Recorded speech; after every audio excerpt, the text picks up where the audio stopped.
The porch door slammed open, and a piercing, high-pitched scream tore through the quiet suburban air. "You must be proud, Tracy. You've destroyed our family." My mother, Susan, said that hysterically. Next to her, the deputy sheriff held up a thick stack of papers, his voice void of any emotion. "This is a court order, ma'am. You are to vacate immediately. This is your final notice." From inside the house, my sister Katie stumbled out, sobbing uncontrollably. Her arms were weighed down with several oversized designer bags that looked completely out of place in her small frame. I was perhaps a demon. I murmured quietly to myself and laced my fingers on the steering wheel. I don't think I was ever that calm, not even when I stared at anatomy charts in med school. My mind was like a still sea after a storm had swept everything away.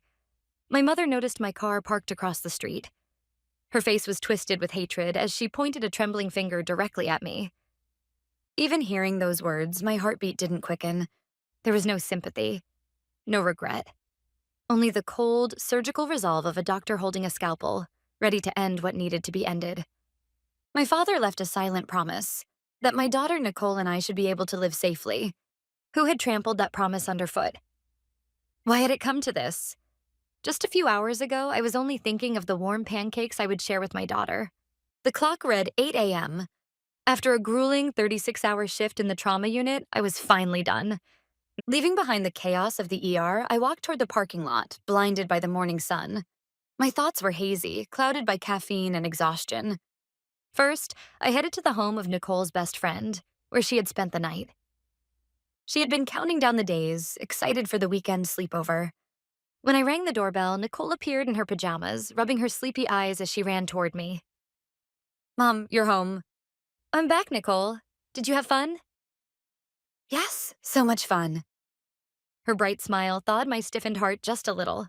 I buckled Nicole into the passenger seat, and we drove along familiar streets. "You must be hungry. Once we get home, I'll make you warm pancakes." "Yay, can I put lots of syrup on them?" "Of course." With such ordinary yet precious conversation, we headed home.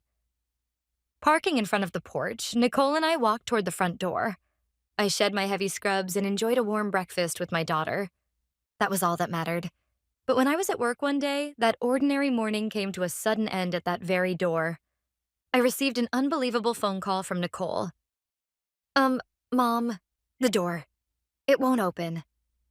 "Won't open? What do you mean?" "I don't know. The key won't go in. Mom, maybe, maybe someone changed the locks." The impossible possibility in her voice froze me.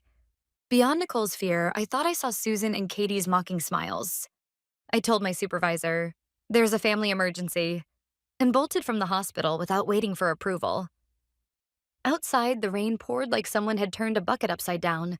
The wipers flailed wildly, and the rain distorted everything I saw, except the single path leading to my house. The engine roared. The rain pounded on the asphalt, and beneath my ribs, my heart thumped like an alarm bell. Everything else seemed to vanish from the world. Turning the corner onto my private driveway, my heart froze. Under the dim orange light of the porch, I saw a small figure. Nicole. She was crouched down, hugging her backpack like a shield. I slammed the car into park and ran toward her, ignoring the rain and leaving my umbrella behind. "Nicole." She slowly lifted her pale, cold face to me, her lips purple from the chill. I rushed to her, holding her tight, so tight until she felt warmth again. "Mom, I'm sorry. You haven't done anything wrong. Nothing at all." I gently stroked my trembling daughter's hair and slowly lifted my face. Then I fixed my gaze on the wooden door, the source of all this chaos. It was then that the front door began to open, as if a stage curtain were being drawn. Standing there was my mother, Susan. She held a wineglass in her hand. Her expression gave away not a hint of concern for her soaked daughter and granddaughter. Only a cold, sharp irritation, the kind reserved for unwelcome guests. "You changed the locks," I said, my voice flat in a way that even surprised me. Susan let out an exaggerated sigh. "Yes, I changed them. I thought it was finally time for some peace and quiet." Behind her, my sister Katie peeked out, eyes sparkling with curiosity and barely concealed superiority. "What do you think you're doing?" "Doing exactly what I said, Tracy." Susan sipped her wine and then, as if declining a restaurant reservation, added casually, Katie and I decided that you two won't be living here anymore. For a moment, the world went silent. Susan's words stabbed at my eardrums like a cold knife, paralyzing my thoughts. I could hear Nicole holding her breath beside me. Katie showed the tiniest flicker of guilt, but her eyes were laughing. Normally, maybe I would have screamed. Maybe I would have cried and pounded on the door. But what flared inside me was not a raging fire. It was colder, harder, a block of ice at absolute zero. I studied Susan and Katie's faces quietly, weighing them like a doctor examining a patient's chart. Then I slowly said, I see. Those few words were nothing like the reaction they expected. Susan's brow furrowed in suspicion. What did you say? You heard me. I said no more, placing my hand over Nicole's small one. Then, turning my back on them, I began walking slowly through the rain step by step, feeling the weight of their bewildered gaze on my back. Back at the car, I helped Nicole into the passenger seat, cranked the heat to maximum, and settled in. Mom, what are we going to do now? I met my daughter's worried eyes with the calmest smile I could manage. It's okay, Nicole. Everything will be fine. First, let's find somewhere warm so you can take a bath. I started the car, watching our home disappear into the rain-soaked darkness in the rearview mirror. That house was no longer a safe place. We headed for the airport. And then we prepared to leave for Hawaii. I arranged time off at the hospital with the help of my colleagues, booked first-class tickets, and we left immediately. There were no special plans, just a long overdue vacation for me and my daughter. Even so, my mind remained surprisingly clear, calculating the next steps. This was not revenge. It was a logical process to reclaim what had been taken. Nicole finally fell into a peaceful sleep in the hotel bed, the stress and exhaustion of the day pulling her into deep slumber. Watching her innocent face, I made a silent vow. Nothing else would be taken from her. I opened my briefcase and carefully pulled out a thick manila envelope. It was hidden among medical papers, but always safely preserved. Inside were the documents for my father's living trust. He had arranged it secretly with a lawyer months before his death. The weight of the papers pressed into my palm, heavy with significance. These were not just documents. They were my father's shield and final act of love for Nicole and me. I found the business card of our lawyer, Robert, and tapped his number into my phone. The clock read past 3 a.m. By normal standards, this was not a time to make a phone call. But I had painfully learned today that normal standards did not apply to certain people. I had to rely on extraordinary people in extraordinary times. After a few rings, a calm, measured male voice came through, alert and awake. Tracy? Yes, Robert, I'm sorry to call at this hour. No, it's all right. Honestly, I suspected that a call from you at this time wouldn't be good news. There was a resonance in his voice that suggested he understood everything already. I drew in a deep breath and spoke quietly. It seems the time has come. I could hear Robert exhale sharply on the other end. I see. So it has come to this. Tell me what happened. My mother and sister forced me out of the house. They changed the locks, claiming ownership. Nicole was there too. Outside, in the rain. What? No, I shouldn't get too emotional now. Are you and Nicole safe? Are you in a secure place? Yes, we're in Hawaii. And the documents, they're with me now. At those words, Robert replied with quiet strength. Good. With that, you will never lose. You are the rightful custodian of the house. They are nothing more than trespassers. Robert's resolute words were like a single beam of light piercing through the darkness. Trespassers. I repeated the word, letting it sink in. Yes. Under the law, they have no rights. They are mere intruders. His words cleared my mind even further. This was not an emotional family squabble. It was a legitimate response to a violation of legal rights. I understand. My wishes are simple. To protect what my father left behind and to safeguard Nicole's future. We will proceed with the necessary steps calmly and methodically. You are strong, Tracy. Yes, we should act according to the law. Methodically, deliberately, and with certainty, Robert said, his voice full of unwavering trust. Please, recover our home for us in the fastest, most certain way possible. I understand. Here's the plan. First thing tomorrow morning, I will prepare a formal eviction notice in my name and send it by certified mail. They will have 48 hours to comply. If they do not vacate within that period, we will immediately petition the court for a forced eviction. Your dedication to your father, combined with the fact that they left Nicole in the rain, will ensure the judge grants the order without hesitation. Finally, the sheriff's office will carry out the order. The weight of the word sheriff hit me. It was real, imminent. Are you all right with this? Robert asked, double-checking. I gently brushed Nicole's sleeping cheek. To protect this warmth, I could become a demon if necessary. Yes, this is the path they chose themselves. I exhaled quietly after I ended the call. The legal path was set. All that remained was its execution. Looking at Nicole's peaceful face in her sleep, memories from long ago resurfaced. Why had Susan gone to such lengths to expel me? Perhaps our natures were fundamentally different. My mother thrived on emotional waves, seeing empathy as the core of communication. In that world, Katie had a natural talent. I, from a young age, had internalized emotions, analyzing life logically. In my mother's eyes, my calmness was perceived as coldness, incomprehensible and unacceptable. So I stopped playing the daughter she wanted me to be. Instead, I walked straight along the path I believed to be right. It was undoubtedly a lonely road, but it shaped the unshakable person I am today. And one person had always seen my true nature: my father.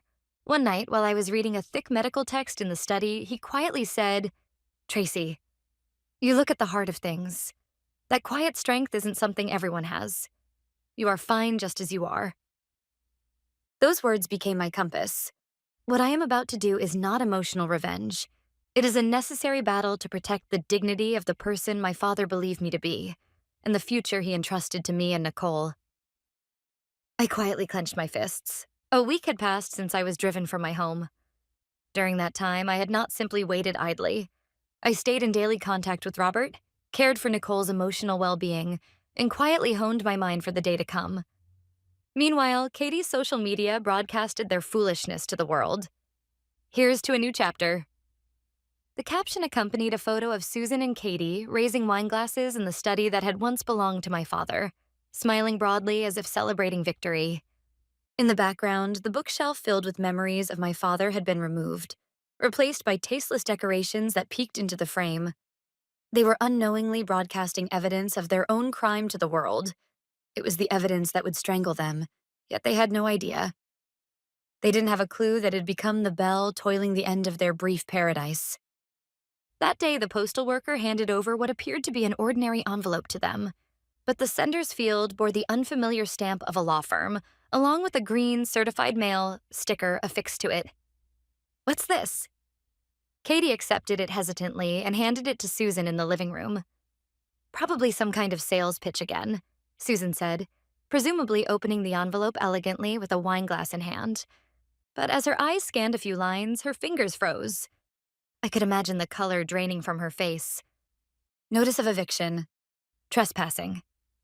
The rightful authority over the property resides with the trustee, Tracy Baker. Legal basis. Living trust created by the deceased. "Mom, what's wrong?" Noticing her mother's reaction, Katie snatched the document and peered at it herself.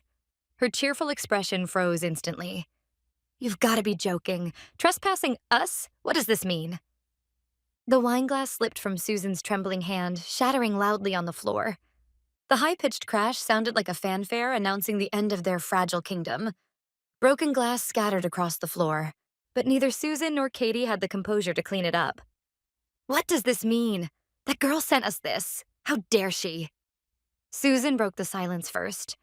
Her voice trembled with anger, yet beneath it there was undeniable unease. "It's your fault, Mom," Katie shrieked. "You said, 'No worries, Tracy can't do anything.'" "Remember? So what is this living trust nonsense?" "My fault.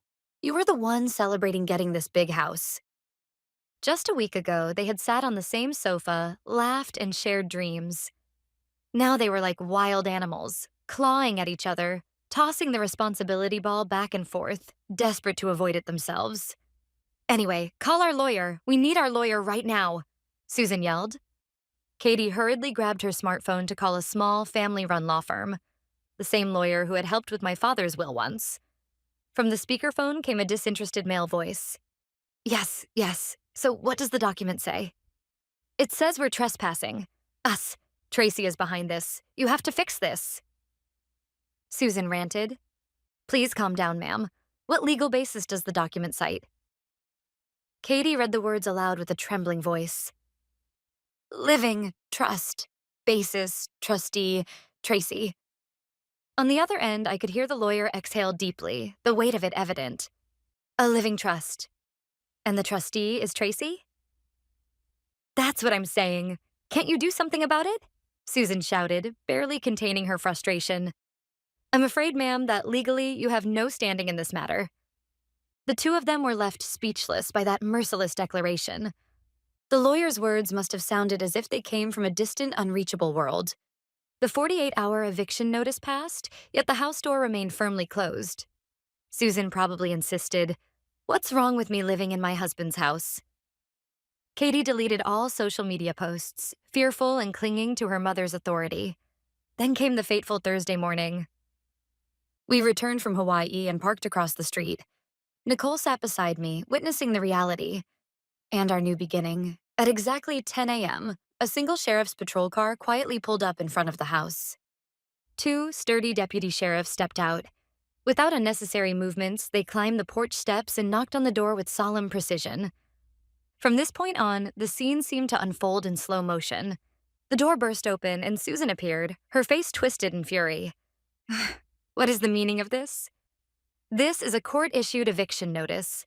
You have 15 minutes to gather your personal belongings and vacate the premises. The sheriff's calm voice rang out, cutting through the quiet morning air. Don't be ridiculous. This is my house, Susan shrieked. Katie was sobbing as she yelled, This is a violation of our human rights. But in front of the enforcers of the law, their hysteria was nothing more than empty noise. Slowly, curtains began to open in the neighboring houses. An elderly couple on a morning walk paused, looking on curiously. From the second-floor window across the street, a young resident even raised a smartphone to record. The news would spread through the neighborhood in an instant. They weren't losing just the house. They were losing the facade of social credibility they had built over the years. 15 minutes later, both women were escorted out, crawling as if through shame. Katie dragged a bag stuffed with clothes, crying, while Susan clutched a single-framed photo like the last piece of her pride. Spotting me, Susan screamed through gritted teeth. You must be proud, Tracy. You've destroyed our family. I simply met her gaze quietly. It was you who destroyed it, I thought silently. I waited patiently until the sheriff's patrol car turned the corner and disappeared from view. The street returned to its usual calm, but the scars left on that house would not fade so easily. Mom, can we go in now? Nicole looked up at me, her eyes wary. I gently stroked her head and forced a reassuring smile. Yes, of course. Let's go home. With trembling hands, I inserted the new key from the sheriff into the lock. The dry click sounded as the heavy door swung open. Inside, the house was filled with the chaos they had left behind, and a faint, cheap perfume lingered in the air. Half-empty mugs, scattered shoes, magazines tossed across the sofa, like a robber had left in a hurry. I went to the living room and opened every window. Cold, fresh air filled the rooms, chasing out the stagnant atmosphere. Nicole, go see your room. You can rearrange it however you like, I said. Really? Yay! She bounded up the stairs, her joyful voice breathing life back into the house. Over the following weeks, our peaceful days settled in. On weekends, we painted my late father's study together, turning it into Nicole's study room. She chose a bright sky blue for the walls. Meanwhile, updates on Susan and Katie came through Robert as routine reports. After being evicted, the two had moved into the small apartment Katie had rented. But life there could not possibly work smoothly for Susan, the former queen bee who had pampered Katie. Money was the biggest problem. While living in the house, I had covered most expenses: property taxes, high utility bills, and maintenance. They had taken full advantage of that, and neither had the financial means to live independently. Susan's small pension combined with Katie's part-time income was nowhere near enough to sustain city life. Katie began posting on social media about enduring emotional abuse from my parents. Susan, meanwhile, called mutual friends, tearfully claiming she had been betrayed and used by her daughter. It was a quagmire. The sharp blades they once directed at me were now aimed at each other. With Tracy, their common enemy, gone, only resentment remained between them. Even hearing these reports, my heart remained strangely calm. No joy, no sympathy. It had simply happened as it was meant to. 3 months had passed since I regained the house. One afternoon, an unfamiliar number called my phone. Hello? Tracy, it's me, your Aunt Cindy. It had been years since I'd last spoken to my mother's sister. There was a mixture of awkwardness and urgency in her voice. I heard about your mother. It sounds really rough. She's barely able to eat, Aunt Cindy continued, her words steeped in sympathy. Even Katie says she can't take it anymore. They argue every day. It's tearing them apart. Tracy, no matter what happened, they're still your blood. Couldn't you, just this once, help them? Even as I listened, my heart did not waver. Thank you for calling, Aunt Cindy. But the situation my mother and Katie are in now is the result of their own choices. It isn't my place to intervene. My calm tone left her speechless. After a few awkward seconds, she ended the call. This is it, I thought. It's finally over. But that night, an email arrived. The sender was Katie. No subject line, just 2 short lines in the body. I don't know what to do anymore. How did it come to this? It wasn't an apology, nor an excuse, nor a plea for forgiveness. It was simply the weak SOS of a lost child. I didn't want my peace disturbed again. I didn't want Nicole to be dragged back into that ugliness. That was my truth. I closed my laptop and gazed out the study window at the moonlit garden. The garden my father had loved. When I closed my eyes, I could almost hear his voice. Fragments of the many things he'd told me over the years, as a doctor, as a man, as a father. Listen, Tracy. Forgiving someone isn't for their sake. It's so the future you won't be chained to the hatred of the past. Yes, that was what he always said. Forgiveness is not a pardon for others. It is a key to free oneself. I didn't want to welcome Susan or Katie back into my life, but I also didn't want to be ruled by the past any longer. With that resolve, I opened a new message and typed Robert's email address into the recipient line. I made a decision. The email from Brittany could be seen as a silent cry for help. Ignoring it, I realized, thanks to my father's teachings, would only mean allowing myself to remain bound by the hatred of the past. Through Robert, I arranged to meet them once, on the condition that they sign a legally binding document. When my mother and sister appeared in the hotel lounge, they were unrecognizable, their once proud figures hollowed by reality. I broke the heavy silence first. I didn't come here to forgive you. That's no longer possible. My voice was calm but final, but I will stop hating you. For me, and for Nicole. The chain of resentment ends here, today. It was as if those words shattered the last dam inside my mother. I'm sorry, she whispered, her voice breaking. Tracy, I was wrong. All of it. It was the first and only true apology I ever heard from her. I accepted it silently, then placed a single file on the table. In here are contact numbers for social services and counselors. This is the last and only help I can offer. No money, just a small map to keep them from total isolation. We exchanged no further words. We stood, turned, and never looked back. Half a year later, spring sunlight poured into our garden. Nicole and I, covered in dirt, were planting colorful flower seeds together. Mom, look, new sprouts. Her bright voice rang through the peaceful air. This house, my father's legacy, has been our promised home. Here we would live, not to nurture hatred, but to grow hope. As I looked up at the wide, clear blue sky, I made that silent vow. To my father, and to myself.